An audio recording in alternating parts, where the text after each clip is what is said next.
Kaj je cerkveno pravo? Cerkveno pravo obsega predpise in zakone katoliške cerkve. Imenujemo ga tudi kanonsko pravo, latinsko ius canonicum. Grška beseda kanon pomeni vodilo ali pravilo. Poznamo na primer tudi svetopisemski ali mašni kanon.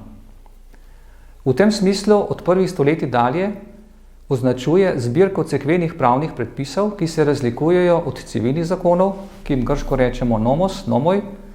Izraz pravo, ius, latinsko, nas usmerja v to, kar je prav, kar je pravšne in pravično. Latinci bi rekli quod iustum est. Pravo temelji na kreposti pravičnosti in je omejeno na družbene odnose. Posameznik ravna v skladu s pravom, kadar v odnosu do drugega ali skupnosti sledi merilu pravičnosti.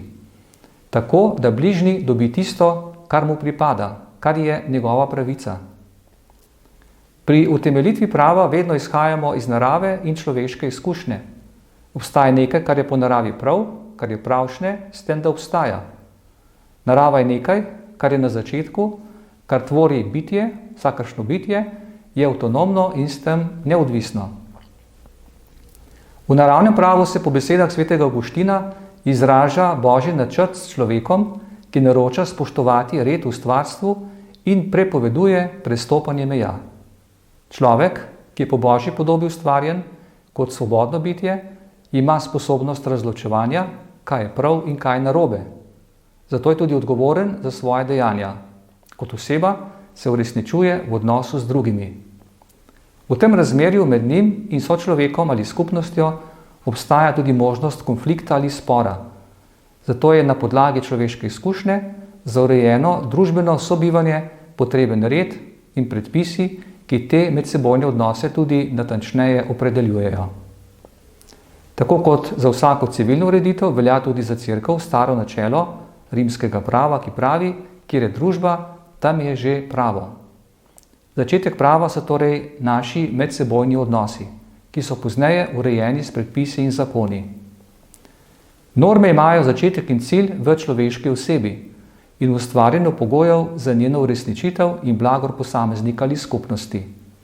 Posebnost cerkvenega prava je v prepletanju božjega in človeškega in zato v njegovi avtonomnosti in neodvisnosti od različnih drugih družbenih ureditev. Ali ima lahko cerkev kot duhovna ustanova sploh svoj pravni sistem? Temu so oporekali predvsem protestantski teologi 19. stoletja. Najbolj znan med njimi je bil Rudolf Zomb, ki je trdil, da je cerkev duhovna ustanova in da ne more imeti svojega prava. Vendar pa katoliška cerkev in cerkveno učiteljstvo v skladu z naukom tradicije trdita in učita, da je cerkev duhovna in hkrati tudi vidna zemeljska stvarnost. Oba pola tako sestavljata eno samo in nerazdeljivo enoto, ki obstoji iz božjega in človeškega. Kot Kristusovo mistično telo je cerkev navzven urejena kot družba. Podobno kot država ima tudi cerkev lastne cilje in sredstva, da slednje lahko tudi doseže. Za uresničevanje svojih ciljev pa potrebuje zunanjo pravno ureditev. Kolikor je cerkev božja ustanova, so njeni zakoni večni in se ne spreminjajo.